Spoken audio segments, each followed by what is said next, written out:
Halo para investor semuanya, terima kasih sudah mampir ke YouTube channel saya. Di video kali ini saya akan membahas PT Pakuwon Jati Tbk atau kode sahamnya PWON. Ya, ini terkenal banget karena memiliki banyak mall di Surabaya dan juga di Jakarta. Buat yang belum subscribe, boleh tolong di subscribe terlebih dahulu ya. Dibunyikan loncengnya juga dan di like videonya. Lalu bisa follow Instagram saya di Pesan Saham. Oke, akan kita bahas setelah yang satu ini.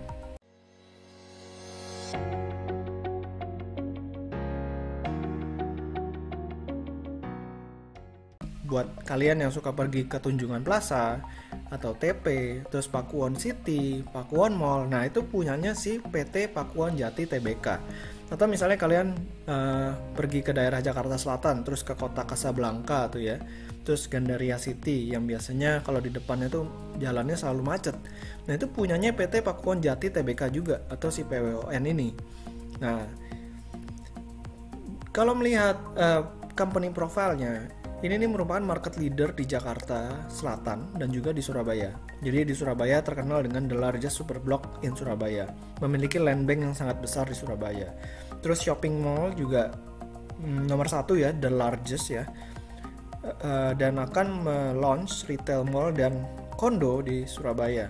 Ya pertama ya yang pertama. Terus di Jakarta Selatan ini juga nomor satu largest super block di Jakarta Selatan, lalu largest shopping mall juga di Jakarta Selatan, memiliki largest mall portfolio di Jakarta ya, ini nomor 2, lalu nomor 3 largest shopping mall di Jakarta. Jadi memang dengan track record perseroan yang 37 tahun ini memang luar biasa banget si PWON ini ya. Dan perseroan karena punya banyak mall, makanya revenue-nya si perseroan itu lebih banyak ke recurring revenue dibandingkan jualan dari development-nya. Kayak di first quarter 2019, recurring revenue-nya atau pendapatan berulang si perseroan itu sebesar 52%. Ya, sementara si PWON atau si perseroan ini menargetkan untuk memiliki 50-50 ya antara recurring dan juga development. Jadi kalau development itu tanah atau bikin kondo, apartemen, landed house gitu ya, terus mereka jual udah putus. Tapi kalau misalnya recurring revenue, dia punya tempatnya bisa disewain terus menerus ya, bisa disewain terus menerus. Dan track record sewa menyewanya si PWON itu cukup bagus, akan kita bahas ya nanti ya. Nah ini dia di historical occupancy-nya di misalnya Tunjungan Plaza gitu dari 2014 ke 2019 itu sangat baik ya, selalu semuanya ini di atas 90%. Karena memang mall-mallnya punya perseroan ini rame-rame semua ya, kebanyakan rame pengunjung ya, sehingga boleh dikatakan yang mau nyewa tempat tuh cukup banyak ya, karena trafficnya banyak ya, orang pasti pengen sewa di sana gitu kan. Kayak misalnya di TP di first quarter 2019 itu 96%. Kota Kasablanka ini lebih hebat lagi, bisa 99%. Dan kalau misalnya kita lihat ini cukup termaintain ya di 99, ada paling rendah 98 di Kota Kasablanka. Bahkan di Gandaria City itu paling rendah 94 di tahun 2018. Jadi inilah yang menyebabkan recurring revenue dari si Pakuwon ini tetap terjaga ya, tetap terjaga.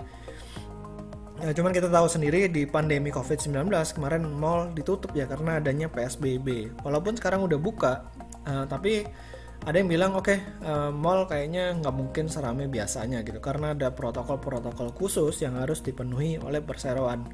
Dan mall-mall sendiri juga nggak boleh 100% okupansi ya, karena harus adanya social distance seperti itu. Dan kalau misalnya kita lihat harga sewa atau harga rentalnya itu juga cenderung mengalami kenaikan dari waktu ke waktu. Kayak misalnya di Kota Kasablanka dari 172 naik menjadi 292 di tahun 2019, dan semuanya memiliki tren kenaikan ya, kecuali di Blok M Plaza yang cenderung stabil di 130-an. Tapi buat tempat-tempat yang memiliki traffic yang sangat bagus, nah itu harganya bisa dinaikin dengan sangat kencang nih. Bisa kita lihat dari tabel yang satu ini. Selain itu juga perseroan memiliki kantor yang disewakan, lalu lokasi buat hotel. Nah ini disewakan ke penyewa-penyewa besar ya. Ini perusahaan-perusahaan besar nih yang menyewa tempat milik Pakuwon. Kayak major office tenantnya itu ada LG Electronic, ICBC, Huawei, Prudential, HP, dan juga Bank of Tokyo ya, MUFG. Kalau hotel sendiri ada Sheraton, Four Points by Sheraton, Somerset, The Ascot Limited. Lalu ada yang upcoming nih Four Points, nah ini di Surabaya udah buka ya. Dan di tahun 2020 di tanggal 25 Agustus besok ya, si Perseroan akan mengadakan RUPS. Nah, itu ada di Sheraton Jakarta. Lalu Perseroan yang namanya perusahaan properti harus punya yang namanya land bank untuk tetap bisa berekspansi. Dan Perseroan memiliki sekitar 445 hektar land bank dan diperkirakan bisa dipakai untuk 10 tahun development. Dan ini terbagi di daerah South Jakarta atau Jakarta Selatan, dan juga ada di daerah Jakarta Barat ya, Greater Jakarta di daerah Bekasi, lalu ada di Surabaya. Nah, ini totalnya sekitar 445 hektar, jadi masih cukup besar, dan paling besar ternyata memang masih adanya di daerah Surabaya ya, East Surabaya dan juga West Surabaya. Nah, lalu kalau misalnya kita lihat di sini, nah ini Perseroan akan mengadakan RUPS yang agendanya menentukan kira-kira akan ada dividen atau enggak. Nah ini ya, setelah rilis laporan keuangan tanggal 3 Agustus kemarin, harganya turun ya si Pakuwon dari 398 menjadi 376. Jadi respon market setelah laporan keuangan keluar ini malah turun ya, juga mungkin diikuti dengan adanya pelemahan ekonomi Indonesia yang turun 5,39%. Itu lebih rendah dari prediksi ya, sekitar 4, sekian persen. Mungkin karena itu juga ya, tapi kalau misalnya kita lihat ini penurunan terjadi, peminatnya malah meningkat. Semakin menurun, peminat belinya juga meningkat. Nah, bisa dilihat dari top trading frekuensinya, Pakuwon ini masuk nomor 9 ya. Masuk nomor 9 dengan 12.861 kali di tradingan. Kalau misalnya kita lihat dari kinerja historinya dari 2017 ke 2019, ini revenue-nya selalu meningkat ya, dari 5,7T, 7T, lalu memang di tahun 2019 memang agak melambat ya, dari 7T menjadi 7,2T. Laba bersihnya juga cenderung meningkat dari 1,8 menjadi 2,7 triliun ya di tahun 2019. Laba per sahamnya juga oke, dari 38,89 di tahun 2017 menjadi 56,47 di tahun ini 2017 ke 2019 ya, masih meningkat. Nah, ini website Perseroan ya, sangat bagus. Jadi kalian bisa cek juga website Perseroan di pakuwonjati.com. Kalau misalnya kita lihat di laporan keuangan first half 2020, nah ini memang kelihatan lumayan parah ya penurunannya, dari 3,5 triliun revenue-nya itu menjadi 1,9 triliun atau turunnya hampir 50%. Laba bruto juga turun dari 2 triliun menjadi 967 miliar. Nah, ini penurunannya 50% lebih ya. Sehingga laba bersih periode berjalan itu turun dari 1,6 triliun menjadi 522 triliun. Yang menarik adalah di sini kerugian kursnya itu 100 miliar ya, 100 miliar. Kalau misalnya angka ini dihilangkan jadi 622 miliar. Tapi ini angkanya jauh lebih baik dibandingkan first quarter 2020. Karena waktu first quarter 2020 itu rugi kursnya mencapai 557 miliar. Ya, 557 miliar. Karena kalau misalnya kita lihat di website BI ya, pada bulan Maret kemarin rupiah kita memang sempat melemah ke angka 16 ribuan. Tapi di bulan Juni itu rupiah kita udah di kisaran 14 ribuan lagi. Jadi memang cukup terbantu ya kinerja si Pakuwon dilihat dari sisi rugi kursnya, yang dari 557 miliar akhirnya mengecil menjadi 100 miliar. Ya, akhirnya laba bersih Perseroan 522 miliar.